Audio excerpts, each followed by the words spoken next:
been ever offered any sort of board membership, directorship on a Quango of any sort? Unfortunately not. I'm waiting by the phone for. I know. I mean, someone to come seriously, along, what have we been doing wrong in life? Because it does look like it's got kind of money for nothing, and quite literally in some cases. And it does seem to be the same people doing the same thing. With the same set of views. Same set of views. Yeah. There's a man called Martin Spencer, and he was appointed as a non-executive board member of Ofsted, Companies House, the NHS Counter Fraud Authority. Good to know they've got one, to be fair.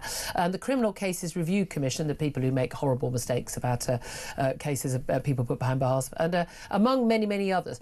He sat on more Quango boards in 22 to 23 than any other individual in the public sector. He held 9 such positions. This is according to research from the Taxpayers Alliance. Total pay for those roles, 9 different roles, was £145,000 a year. And all he had to do as part of that was to attend 65 meetings in total a year for all of those different bodies. And yet he still managed to miss 18 of them. That's a quarter of them. The man still managed not to do a quarter of his job, and yet he's paid 145k a year. I mean, what is that, 5-6 times the average income? How on earth is this happening, and why is it happening on our dime? Let's talk to Darwin Friend, who's the head of research at the Taxpayers Alliance and joins us now. Hello, Darwin. Good afternoon, Julia. Thanks for having me on the show. Well, thank you so much for coming on, and indeed for you guys at the Taxpayers Alliance publicising this. I mean, there are so many of these people that just on board and directorship. Now, there's plenty of directorships in the private sector, and everyone just, you hit your diversity target and this person, that person, and people who just, the great and the good, and they sit on these boards. The public sector also do it, but it's a lot of the same people again and again. But this man is perhaps a rather extreme example, isn't he? Yeah, I mean, he does stand out being on 9 boards. I mean, but he is only one of 285 others who are also sitting on numerous government Quango boards. And so what we're really seeing from this is there's a complete lack of diversity, as you mentioned. And that's not only diversity in thought, but it's also lack of diversity in region, where these people are coming from, their political views. I mean, I'm sure Martin Spencer clearly must have a lot of experience, has a lot of good views that maybe he can contribute. But I don't think that being on Ofsted, the Companies House, and the Submarine Delivery Agency, I'm failing to see the link between all 3 of those, really. I mean, wow, this man is a multitasker. We can certainly say that. But the thing is that these stats, I know we think there's a lot of Quangos. I mean, there's a lot of Quangos in this country. But I mean, I think if you ask most people, how many Quangos are there? There'll be a health authority, there'll be, Ofcom, there'll be this and that. People might think there are a few dozen, right? I mean, just maybe a few dozen.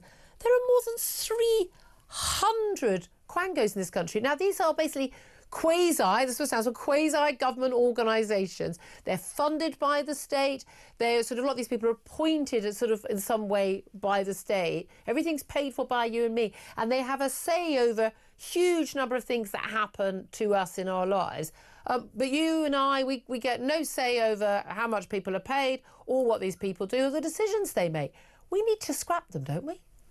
No, I completely agree, and I really wish it was just a couple of dozen. As you say, it's getting on towards 400 now. 400? And this Labour government, and this Labour government has now committed to introduce another 17 as well on top of that. And what we're seeing is really ministers, what they're doing, instead of actually making decisions themselves as the elected officials that we all vote for, it's ultimately being passed down onto these unelected Quangocrats who, frankly, even from our own MPs, have very little scrutiny before they're appointed or even while they're in office as well. And so this is really part of what we're trying to do at the Taxpayers Alliance in our new campaign that we've launched today called Britain's Quangos Uncovered, is really lift the lid on Britain's Quango state to show who these people are and what these bodies are actually doing. Because as you say, I think a lot of your viewers don't quite realise the scope and the functions that these people are actually I didn't realise it was that big. I mean, heading on for 4,000. It's absolutely extraordinary. I mean, most recently we heard about the Sentencing Council and their guidelines about basically treating defendants differently based on, if they were trans or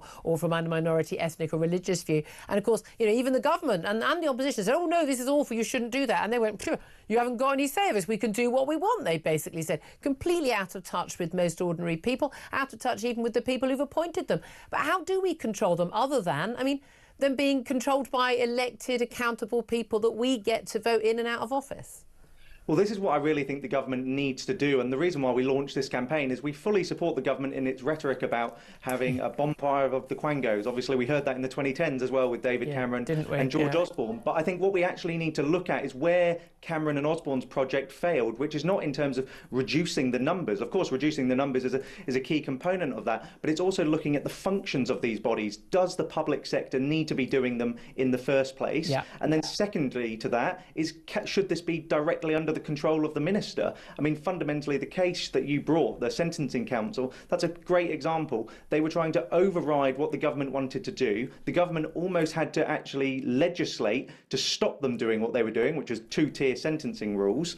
And so ultimately, they reversed themselves. Well, I think a lot of your viewers are going to ask, why aren't the government in charge of that in the first place? Exactly. I mean, that's the key thing. Again, if we're paying for it, I want accountable people. If they might be useless, but we can throw them out when they're useless. Darwin Friend, Head of Research at the TaxPayers Line, thank you so much for joining us. Do come on again soon.